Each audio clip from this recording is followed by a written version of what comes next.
36절입니다.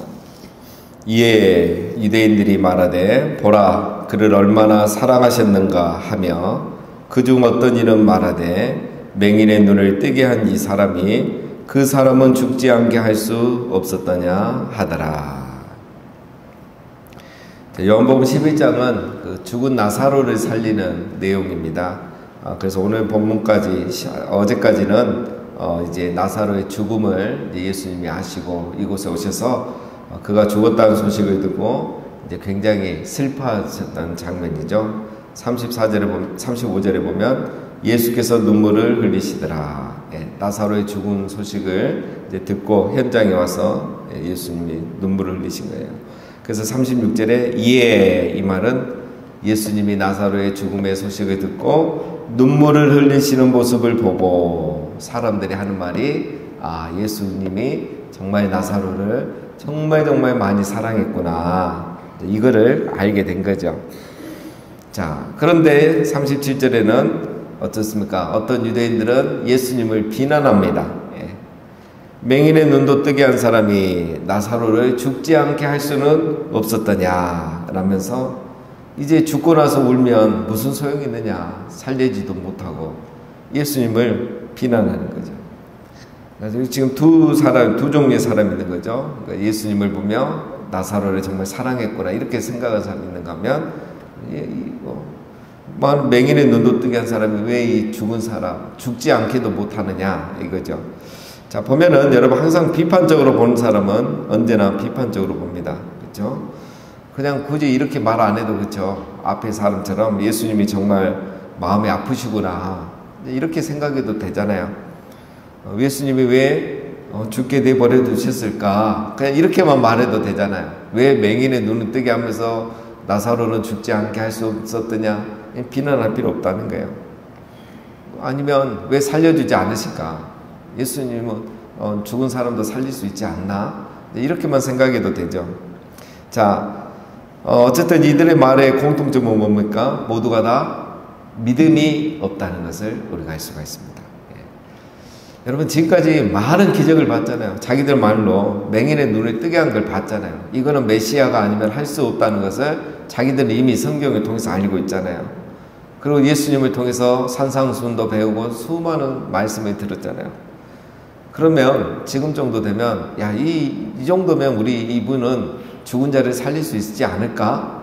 또 그런 기적을 행하지 않을까? 우리 집에 가지 말고 기다려보자. 언제 살려주는가 한번 보자. 이렇게 나올 수도 있잖아요. 그런데 다들 이렇게 비난하고 비판하고 믿지 않고 믿음이 없는 거죠. 여러분 예수님의 마음이 어떠실까요? 38절에 보면 이에 예수께서 다시 속으로 비통히 여기시며 무덤에 가시니 무덤이 굴이라 돌로 막았거늘. 예수님이 이런 유대인들의 모습을 보며 비통히 여기셨다. 그래서 비통히 여겼단 말은 쉽게 말하면 분노하셨다 이겁니다. 억장이 무너진다 이런 뜻이에요. 예수님이 지금 억장이 무너지시는 겁니다. 여러분 예수님의 기대치는 이 정도입니다. 반대로 생각하면 예수님은 이제는 너희가 적어도 내가 죽은 자를 살릴 수 있을 것이라는 그 정도 믿음은 가져야 되는데 믿음은 없다고 한들 그래도 어떻게 예수님을 비난하느냐 이거예요. 아무도 믿지 않은 겁니다. 그러니까 예수님이 비통히 여기셨다. 분노하셨다. 억장이 무너지셨다는 거예요. 여러분 예수님은 우리의 믿음 없음을 슬퍼하십니다. 분노하시기까지고 억장이 무너져요. 야, 교회를 다닌 지 얼마인데, 네가 그동안 들은 설교가 얼마인데, 네가 그동안 기도한 게 얼마인데 왜 이리 믿음이 없니? 슬퍼하셔요. 자, 그리고 반대로 생각하면 예수님은 우리의 믿음을 보고 기뻐하시는 거예요. 히브리서도 있잖아요. 하나님께 나아가는 그가 계신 것과 그가 자기를 찾는 자들에게 반드시 상주이심을 믿어야 할지니라. 믿음을 보고 기뻐하시는 겁니다. 어떤 믿음이겠습니까? 이제 병고침에 대한 믿음을 넘어서서 죽은 자도 살린다는 믿음으로 나가기를 원하시는 거죠. 믿음은 한계가 없어야 됩니다. 하나님은 이런 믿음을 기뻐하십니다. 우리에게 어떤 기적의 강도, 더 큰 기적, 작은 기적이라는 게 있지, 하나님에게는 그런 것이 없지 않습니까? 병든 자를 고치는 거나 죽은 자를 살리는 거나 오병의 기적이나 무리를 걸어가는 거나 예수님에게는 다 똑같은 거죠. 하나님이시기 때문에. 근데 우리는 이게 다 단계가 있는 것 같아요. 병 고침은 믿어도, 맹인의 눈을 뜨게 하는 거 믿어도, 또 죽은 자가 살아난다는 거, 부활한다는 거, 이거 다르게 믿는단 말이죠. 그것은 우리가 예수 그리스도를 제대로 아직 모르고 제대로 믿지 않기 때문에 그러는 거죠. 자, 39절. 예수께서 이르시되 돌을 옮겨 놓으라 하시니 그 죽은 자의 누이 마르다가 이르되 주여 죽은 지가 나흘이나 되었으며 벌써 냄새가 나나이다. 예. 돌을 옮겨 놓으라. 38절에 보면 38절에도 있죠. 무덤이 굴이라 돌로 막았거늘. 예. 이곳의 무덤은 우리처럼 뭐 땅을 파서 또 이렇게 묻는 사람도 있죠. 근데 그거 많지 않습니다. 이제 또 가난한 사람들 그렇게 하고 또 형편이 되거나 이런 사람들은 이제 굴이죠. 대부분 바위를 이렇게 파서 안에 있는 굴을 이용하죠. 자, 그래서 그 굴은 돌로 막아 놓습니다. 그래서 예수님이 그 돌을 옮겨 놓으라 이렇게 말씀하시는 거죠. 근데 여러분 이 말씀이 얼마나 정말 신선합니까? 놀랍지 않습니까? 돌을 옮겨 놓으라. 그 안에는 무덤이고 지금 나흘 전에 죽은 나사로가 있는데 그 또 다른 사람도 있습니다. 무덤 안에는. 그 돌 무덤에는 이제 가족이에요. 계속 그 죽음에 이제 그곳에 이렇게 시신을 둡니다. 근데 돌을 옮겨 놓으라. 자, 여러분 이 말은 아무나 할 수 있는 말이 아닙니다. 우리가 이런 말 할 수 있겠습니까? 무덤 입구를 문을 열어라. 돌을 옮겨 놓으라. 이건 아무나 할 수 있는 말이 아니야. 이 말은 예수님만이 하실 수 있는 말인 겁니다. 돌을 옮겨 놓으라. 이 말은 다른 말로 하면 살려주겠다는 말이잖아요. 기적을 행하겠다는 말이잖아요. 그러면 어떻게 해야 되겠습니까? 얼른 돌을 치워야 되지 않겠습니까? 와, 예수님이 맹인의 눈을 뜨게 하신 분이 돌을 옮겨 놓으라? 이거는 뭔가 이상하다. 살리실 것 같다. 이게 가능할까? 그래도 일단 옮겨 놓아보자. 이렇게 반응이 돼야 되지 않겠습니까? 근데 뭐라고 합니까? 주여 죽은 지가 나흘이 되었음에 벌써 냄새가 나나이다. 나흘이나 되었습니다. 이 말은 이제 살아날 가능성이 없습니다. 이 말이죠. 냄새가 납니다. 이미 시신이 부패하기 시작했습니다. 그러니까 사흘이 지나면 이제 사실 시신이 부패하잖아요. 그래서 이제는 살아날 가능성이 없습니다. 괜히 보지 말 것 보지 마시고 그냥 놔두십시오. 마르다가 이렇게 얘기를 하는 거예요. 근데 여러분 이제 우리가 앞에서 이렇게 지나갔는데 21절부터 보면 이 마르다와 예수님의 대화를 보면 참 이게 마르다가 왜 이렇게 말했는지 이해가 안 됩니다. 21절에 보면 마르다가 예수께 여짜오되 주께서 여기 계셨더라면 내 오라버니가 죽지 아니하였겠나이다. 예수님 늦게 와가지고 죽었다 이 말이죠. 그러나 나는 이제라도 주께서 무엇이든지 하나님께 구하신 것을 하나님이 주실 줄 아나이다. 이렇게 고백을 하죠. 그러니까 예수님께서 23절에 뭐라면 예수께서 이르실 때 내 오라비가 다시 살아나리라. 그러니까 마르다가 24절에 마지막 날 부활 때는 다시 살아날 줄을 내가 아나이다. 저도 마지막 날 다시 부활할 줄 압니다. 믿는다 이 말이죠.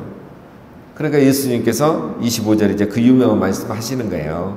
나는 부활이요 생명이니 나를 믿는 자는 죽어도 살겠고 무릇 살아서 나를 믿는 자는 영원히 죽지 아니하느니 이것을 내가 믿느냐.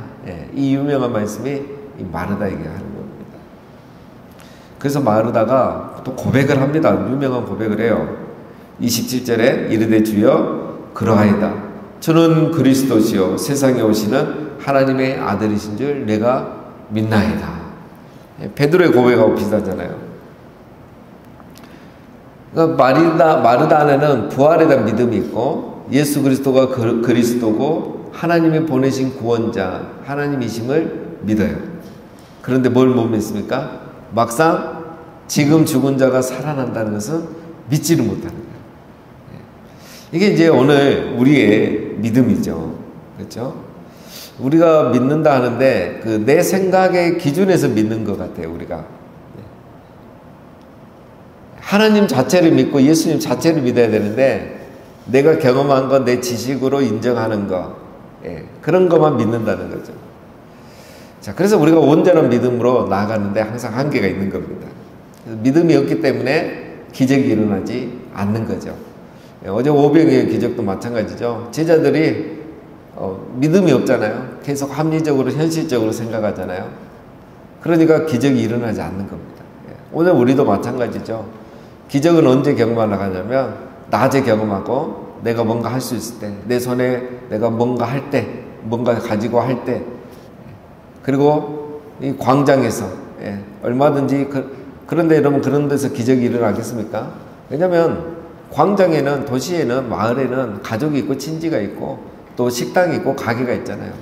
그걸 통해서도 할 수 있는데 하나님이 그때 일하시는 게 아니죠. 하나님 정말 일하시고 기적을 행하실 때는 정말 우리가 빈손이 되었을 때, 날이 저물어 갈 때, 정말 빈들에 있을 때, 정말 아무것도 없이 정말 주님만 바라봐야 될 때, 그게 믿음이거든요. 그게 하나님이시기 때문에 모든 걸 할 수 있다는 믿음이 거기서 나오는 거거든요. 자, 그런데 우리는 이제 자꾸 합리적인, 현실적인 생각하는 거죠. 오늘 마르다가 그렇습니다. 굉장히 합리적으로 믿고 있는 거죠. 자, 그래서 예수님 40절에 예수께서 이르시되 내 말이 너가 믿으면 하나님의 영광을 보리라 하지 아니하였느냐 하시니, 믿어야 기적이 일어난다. 믿어야 하나님의 영광을 본다. 그래서 하나님의 영광은 뭐겠습니까? 죽은 지 나흘 된 나사로가 살아나는 것이 하나님의 영광이죠. 하나님도 그걸 원하셔요. 왜 그렇습니까? 기적을 원한 게 아니죠. 그 기적을 통해서 하나님의 존재가 드러나는 거죠. 아, 예수님은 하나님이시고 죽은 자도 살리시는 전능하신 분이구나. 이분이 그렇다면 우리에게 영원한 생명도 주실 분이구나. 우리를 구원하실 분이구나. 이 하나님의 존재, 예수 그리스도의 그리스도됨이 드러나는 거죠. 그러면서 사람들이 그 예수님을 믿게 되는 거죠. 그게 하나님의 영광입니다. 오늘 우리의 믿음이 필요하고 또 우리의 삶 가운데 이 오병이의 기적과 같은 하나님의 은혜가 필요한 이유, 우리가 그 믿음을 통해서 하나님의 영광을 볼 수 있기 때문에 그런 겁니다. 여러분, 오병이도 저녁이 되기 전에, 날이 저물기 전에 내려보내면 돼요. 가서 사 먹으면 되죠. 그거 나쁜 거 아니잖아요. 그런데 그렇게 하면은 하나님의 영광이 드러나지 않는 거예요. 그러나 이 오병이의 빈들에서 오병이의 기적이 있었기 때문에 하나님의 영광이 드러나죠. 예수 그리스도의 영광이 드러나죠. 그래서 그 중에 일부는 다는 아니었지만 예수님을 믿게 되잖아요. 이게 하나님의 영광입니다. 하나님은 오늘도 우리의 삶 속에서 우리가 믿음으로 반응하고, 그래서 하나님의 기적을 경험하고, 중요한 것은 하나님의 영광을 보게 되기를 원하신다는 거예요. 하나님의 영광을 보게 되는 거예요. 아, 정말 하나님 살아계시군요. 정말 하나님 우리를 이렇게까지 사랑하시군요. 이런 하나님의 영광이 드러나기를 원하시는 겁니다. 자, 41절. 돌을 옮겨놓으니 예수께서 눈이 들어 물어보시고 이르시되 아버지여 내 말을 들으신 것을 감사하나이다. 항상 내 말을 들으시는 줄을 내가 알았나이다. 그러나 이 말씀하옵는 것은 둘러선 무리를 위함이니 곧 아버지께서 나를 보내신 것을 그들로 믿게 하려 함이니이다. 예. 돌을 옮겨놓으니, 여러분 이게 순종이고 복종이죠. 예. 믿음은 믿음입니다. 어쨌든 옮겨놨으니까. 그러나 온전한 믿음은 아니겠죠. 아직은. 어쨌든 그 불신, 지금까지 있었던 그 불신이 말씀 앞에 복종한 겁니다. 이게 복이에요. 마르다가 그나마 복이 있다는 것은 믿어지지 않고 참 이해되지 않지만 말씀 앞에 자기를 복종시킨 거죠. 돌을 옮겨놓은 겁니다. 이게 여러분 쉬운 것 같지만 쉽지 않아요. 말씀을 아무리 들어도 생각과 마음이 안 바뀌는 경우가 얼마나 많습니까? 근데 이렇게 복종을 했다는 거예요. 자, 그렇게 하면 어떻게 되죠? 하나님의 영광을 보게 되죠. 자, 그 다음에 예수님이 기도하십니다. 자, 이것도 이제 신기하죠. 보통 예수님이 뭐 기도 오병이어 때는 기도하셨지만 보통 어떻게 하십니까? 바로 기적을 행해서 바로 그 고쳐주잖아요. 병든 자들 보면 대부분 바로 고쳐주셨잖아요. 죽은 나사로도 바로 살리시면 돼요. 그런데 예수님이 기도를 하십니다. 왜 기도하실까요? 불안해서 했을까요? 예수님도 이 죽은 자를 살리는 것은 확 믿음이 필요하기 때문에 기도했을까요? 아니죠. 뒤에 보면 이 말씀을 하옵는 것은 둘러선 무리를 위함이니, 사람들이 이걸 보고 예수님은 정말 하나님이 보내신 분이구나, 예수님을 믿게 하기 위해서 하는 거죠. 자, 이걸 보면 우리가 또 한 가지 알 수 있는 게 있죠. 예수님은 우리 사람들이 믿음을 갖기를 이렇게 원하시는 거예요. 끝까지 믿음이 없어서 비통하시고, 믿음을 갖게 하기 위해서 안 해도 되는 기도를 또 하시고, 예수님은 우리가 믿음을 갖기를 원하시는 거예요. 사람들이 믿음을 갖기를 원하세요. 반대로 또 얘기하면, 여러분, 결과적으로 얘기하면 오늘 우리가 이렇게 믿음의 사람이 되고 하나님 앞에 나와 기도하는 이 믿음의 사람이 된 것은 예수님의 기도가 있었기 때문인 것입니다. 자, 43절. 이 말씀을 하시고 큰 소리로 나사로야 나오라 부르시니 죽은 자가 수족을 배로 동인 채로 나오는데 그 얼굴은 수건에 쌓였더라. 예수께서 이르시되 풀어놓아 다니게 하라 하시니라. 나사로야 나오너라. 정말 이것도 은혜로운 말씀이죠. 돌을 옮겨 놓으라. 나사로야 나오너라. 여러분, 제가 어제 밤에 이제 이 말씀 준비하다가 옛날에 이런 생각 안 했는데 어제는 이 생각이 드는 거예요. 나사로야 나오너라 했을 때 이제 가족들이랑 거기 있는 사람들 와 기뻤을 거 아니에요. 나사로는 기뻤을까요? 안 기뻤을까요? 갑자기 그 생각이 드는데 나사로 기분 되게 안 좋았을 것 같아요. 낙원이 너무 좋은데 왜 나를 나오라 하지? 나 여기에 계속 있고 싶은데, 나 이 낙원이 너무 좋은데, 천국도 아니고 낙원이잖아요. 예수님 왜 나를 불렀어요? 나사로 또 딱 깨어나니까 이거 뭐 미리 배를 다 잘라놓고 자유롭게 해놔야 되는데 다 감안하고 꼼짝도 못 해갖고 귀신처럼 진짜 이렇게 나와야 되는 나사로가 기분이 안 좋았을 것 같아요. 그래도 어쩌겠어요. 예수님 오라니까 가야지. 그래도 내가 낙원에 있는 것도 좋지만 우리 예수님, 살아있는 예수님 볼 수 있으니까 좋지. 순종함으로 나왔을 것 같아요. 제가 왜 이야기를 하냐면 나사로에게 좋은 게 아니라는 거예요. 다시 생각해 보니까. 그럼 예수님이 또 이런 나사로 살리기 위해서 기도까지 하시면 살리잖아요. 예수님 뭘 원하신 거죠? 우리의 믿음을 원하신 거예요. 하나님의 영광을 보여줌으로 우리가 믿음을 갖게 하기 위해서 그 낙원에서 이제 좀 살만한 이제 낙원의 맛을 이제 나을 보니 나사로를 불러내버린 거예요. 그리고 사람들 믿도록 기도하신 거예요. 예수님은 우리가 믿음을 갖기를 원하시고 믿음을 가질 때 정말 우리를 기뻐하시는 겁니다. 우리 삶 속에서 정말 늘 예수 그리스도가 하나님 되신, 그리고 그 하나님은 지금도 살아계신, 그리고 하나님은 오늘도 우리와 동일하게 함께 하신, 날마다 이것을 믿고 오늘도 그 하나님의 영광을 우리 삶 속에서 매일 경험하게 되시기를 주님의 이름으로 축원드립니다.